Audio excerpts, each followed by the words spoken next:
কলগাছিয়াত অসম সংখ্যালঘু সংগ্ৰাম পৰিষদ বৰপেটা জিলা সমিতিৰ বৰ্ধিত কাৰ্যনিৰ্বাহক সভা।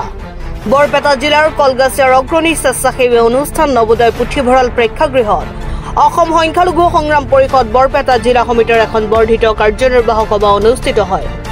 উক্ত সভাত মন্ত্ৰী জয়ন্ত মল্ল বৰুৱাই সাংবাদিকক কৰা অপমানৰ বিৰুদ্ধে গৰিহণাৰ প্ৰস্তাৱ গ্ৰহণ কৰাৰ লগতে অসম চৰকাৰে কৰা উচ্ছেদক অসাংবিধানিক আখ্যা দিয়ে আৰু মুখ্যমন্ত্ৰীয়ে গোৱালপাৰাৰ হাছিলা বিলত গৈ মানুহখিনি আমাৰ লক্ষ্য নহয়, মাটিখিনি আমাৰ লক্ষ্য এই মন্তব্যৰ বাবে মুখ্যমন্ত্ৰীক গৰিহণা জনাই কেন্দ্ৰীয় কমিটিৰ সভাপতি মুকাদ্দেছ আলী মণ্ডলে চৰকাৰে এটা সম্প্ৰদায়ৰ লোকক লক্ষ্য কৰি কৰা বিভিন্ন অত্যাচাৰ বন্ধ নকৰিলে প্ৰয়োজনত সংখ্যালঘু সমন্বয় ৰক্ষী মঞ্চৰ উদ্যোগত ভয়াৱহ গণতান্ত্ৰিক আন্দোলনৰ হুংকাৰ মুকাদ্দেছ আলী মণ্ডলৰ। ইয়াৰ উপৰি অহা জুলাই মাহৰ 13 তাৰিখে গুৱাহাটীৰ বিষ্ণু নিৰ্মলা ভৱনত অসম সংখ্যালঘু সংগ্ৰাম পৰিষদে আহ্বান কৰা সাধাৰণ সভা সম্পৰ্কে আলোচনা কৰে বুলি জানিবলৈ দিয়ে মণ্ডলে। আজি বৰপেটা জিলা কমিটিৰ আমাৰ বৰ্ধিত কাৰ্যনিৰ্বাহক সভা অনুষ্ঠিত কৰিলোঁ। বৰপেটাই নহয় গোটেই অসমত কৰি আজি বৰপেটা জিলা কমিটিত আছিল আৰু সন্ধিয়াত বঙাইগাঁও জিলা কমিটিত আছে। সভাত কিছুমান আমি সিদ্ধান্ত লৈছোঁ।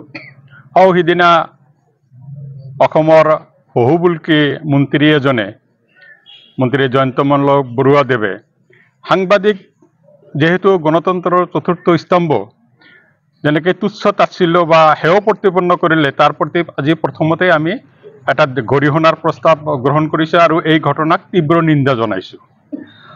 এনেকৈ আমাৰ অহা 13 তাৰিখত 13 জুলাইত অসমত বিষ্ণু নিৰ্মলা ভৱনত সাধাৰণ সভা অনুষ্ঠিত হ'ব।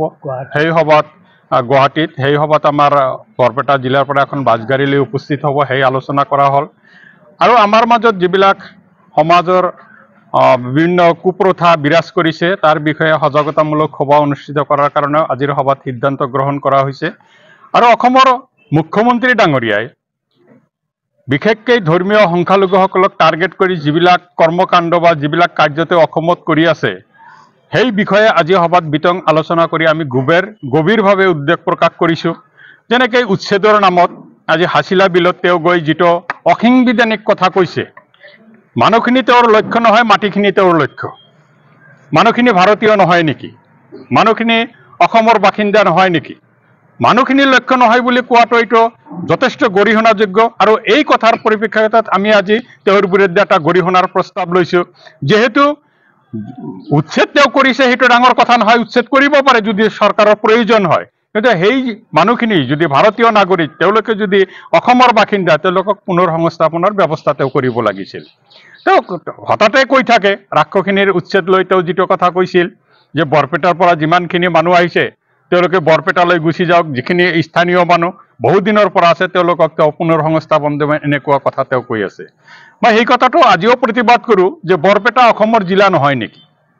আৰু বৰপেটাৰ পৰা যিখিনি মানুহ গৈছে বৰপেটা টাউনৰ পৰা যোৱা নাই, বৰপেটা ৰোডৰ পৰা যোৱা নাই, সৰবগৰ পৰা যোৱা নাই, য'ত স্থানীয় ঠাই আছে তাৰ পৰা যোৱা নাই। চৰ চাপৰিত নদীভংগ মানুহখিনি নিজৰ বাসস্থানৰ তাগিদাত গৈ তাকে বসতি স্থাপন কৰিছে আৰু সেই মানুহখিনিক তেওঁ বিভিন্ন প্ৰকাৰে হেয় প্ৰতিপন্ন কৰি তাৰ পৰা বিতাড়িত কৰিব খুজিছে।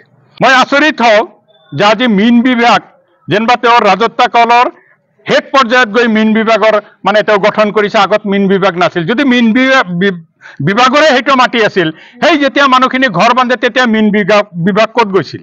তেওঁলোকক তেতিয়াই বাধা দিয়া হ'লে আজি মানুহখিনি ক্ষতিগ্ৰস্ত নহ'লহেঁতেন।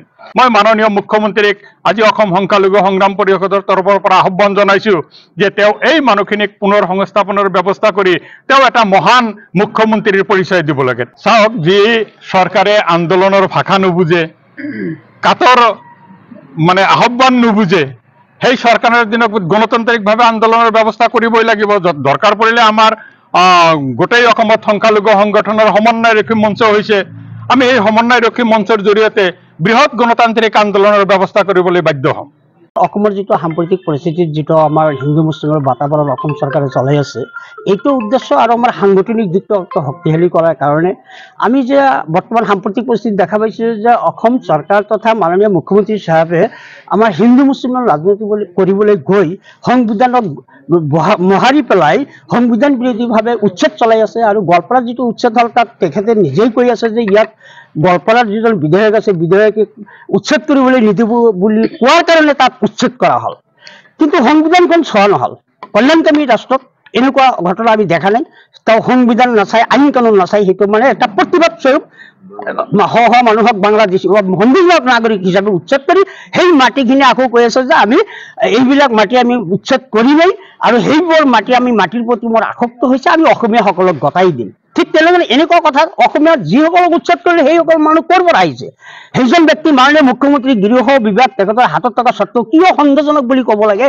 তেখেতে বাছনি কৰক, হয় বিদেশী নাইবা ভাৰতীয়। আৰু তেনেকুৱা আমি সেইকাৰণে এইবিলাক কথা বতৰা মাননীয় মুখ্যমন্ত্ৰী হিচাপে এজন অভিজ্ঞ ব্যক্তি হিচাপে তেখেতৰ কথা বতৰাবিলাক আমি অসমৰ মাজত এনেকুৱা দেখা পাইছোঁ, এইবিলাক কথা তাৰ লগত আকৌ গো মাংসৰ মানে বেপাৰলৈ ধুবুৰী, যোৰহাট, লখিমপুৰত যিটো ব্যৱস্থা কৰিলে মাননীয় মুখ্যমন্ত্ৰী হিচাপে অহৰহ চেষ্টা চলাই আছে গোষ্ঠী সংঘৰ্ষ লগোৱাৰ কাৰণে, কিন্তু আমাৰ অসমবাসী ৰাইজ এটা শান্তপ্ৰিয় ৰাইজ কাৰণে আজিৰ তাৰিখলৈকে মানে সেই মাননীয় মুখ্যমন্ত্ৰীৰ এই অপচেষ্টাকে মাৰি পেলাই দিছে, ক'তো মানে তেনেকুৱা হোৱা নাই।